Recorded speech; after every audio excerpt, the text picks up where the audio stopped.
The tale of Icarus is one of the greatest tragedies in Greek mythology. How did the most beautiful moment of his life, the day he touched the sky, become the very moment he lost everything? In the days when gods still roamed Olympus and heroes carved their names into legend, there lived a boy named Icarus, son of the great craftsman Daedalus. They were prisoners, trapped on the island of Crete, held captive by the cunning and ruthless King Minos. One day, the brilliant Daedalus crafted wings of feather and wax for himself and his son Icarus, their only hope of escape. Before they took flight, Daedalus warned, "Fly too low, and the sea will claim you. Fly too high, and the sun will melt your wings. Stay in the middle, and you will live." With that, they soared into the sky. At first, Icarus obeyed, feeling the wind lift him higher than he had ever dreamed. But soon, the thrill of flight consumed him.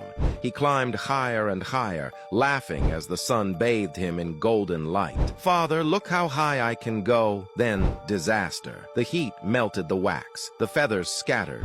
His wings unraveled. He fell. Daedalus could only watch as his son plunged into the sea, vanishing beneath the waves. In sorrow, he named the waters the Icarian Sea, a reminder that those who reach too high, too recklessly, will always fall. Why did the Greek goddess Hera, the wife of Zeus, throw her own baby off Mount Olympus? When Zeus gave birth to his favorite daughter Athena without her participation, Hera was consumed by rage and wanted a child of her own. She gave birth to Hephaestus, but when Hera saw her baby, she was ashamed of his imperfection. He was born with a misshapen form and a twisted leg, giving him a noticeable limp. In her anger, she threw him off Mount Olympus. He fell into the sea, where kind nymphs raised him, and there, in exile, Hephaestus grew up to become a skilled blacksmith and craftsman, forging magnificent weapons and wonders beyond imagination. Years later, he sought revenge. He created a magnificent golden throne and sent it as a gift to Hera. The moment she sat upon it, unseen chains bound her, trapping the mighty goddess. No god could free her. Desperate, the gods begged Hephaestus to return, but he had one condition: a place amongst the gods. At last, Hephaestus freed his mother, not as a rejected son, but as the god of fire and forge, proving that even the abandoned can rise to power. 5 Greek gods who were actually nice. First, Hades. Despite his ominous reputation, Hades ruled the underworld with fairness, maintaining order among the dead. Unlike many Olympians, he was deeply loyal to his wife, Persephone, treating her with rare devotion and respect. Second, Prometheus. This compassionate titan defied his best friend Zeus to give fire to humanity, igniting progress in cooking, crafting, and civilization. His sacrifice showed his deep care for mortals, even at the cost of eternal punishment. Up next is Asclepius, the god of healing. Asclepius devoted himself to medicine and easing suffering. His skills were so advanced that he could even restore life, though that ultimately put him at odds with Zeus. Moving on, there's Hestia, goddess of the hearth. When the gods quarreled, she did not fight for power. Instead, she stepped aside, ensuring Olympus remained warm and safe for all. Mortals loved her. For every fire that burned in their homes was her silent blessing. Lastly, Hermes, the swift-footed messenger, who, unlike the others, never ruled a domain with cruelty. Instead, he guided lost souls safely to the afterlife, ensuring no mortal ever wandered alone in the darkness. The Greek god of war, Ares, was one of the only Greek gods to never assault a woman. But the next story will reveal how he would even unleash his fury to defend those he loved. In the heart of ancient Athens, a shadow fell over Ares' beloved daughter, Alcippe. She was young, beautiful, and unsuspecting when Halirrhothius, the arrogant son of Poseidon, set his sights on her. One fateful day, he lunged at her,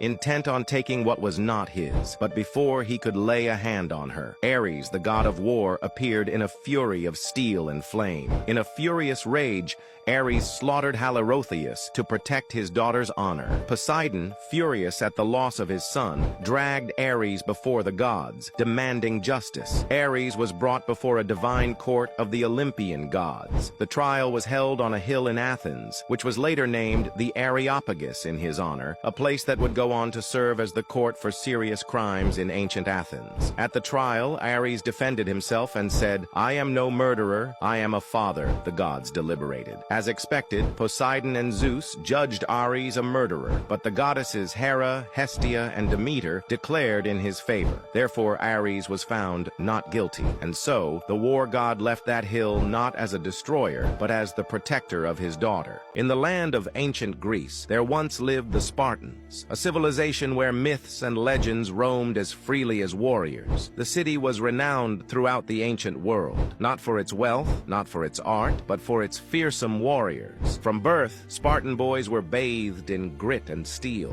At 7, they were torn from their mothers and hurled into the agoge, a brutal training ground where only the strongest survived. They learned to fight, to endure pain without a sound, to become the perfect soldier. Weakness had no place in Sparta. Then came the battle that would echo through eternity, the Battle of Thermopylae. King Leonidas and 300 Spartans stood against the tidal wave of the Persian Empire. Outnumbered 1,000 to 1, they did not waver. Shields locked, spears poised, they fought with the fury of men who had already conquered death. For 3 days, they held the pass, cutting down countless enemies, proving to the world that courage is stronger than numbers. Though they fell, they were never truly defeated. Their sacrifice became a legend of those who refused to surrender, and their defiance a beacon of inspiration for all of Greece. For in Sparta, it was never about living, it was about never kneeling.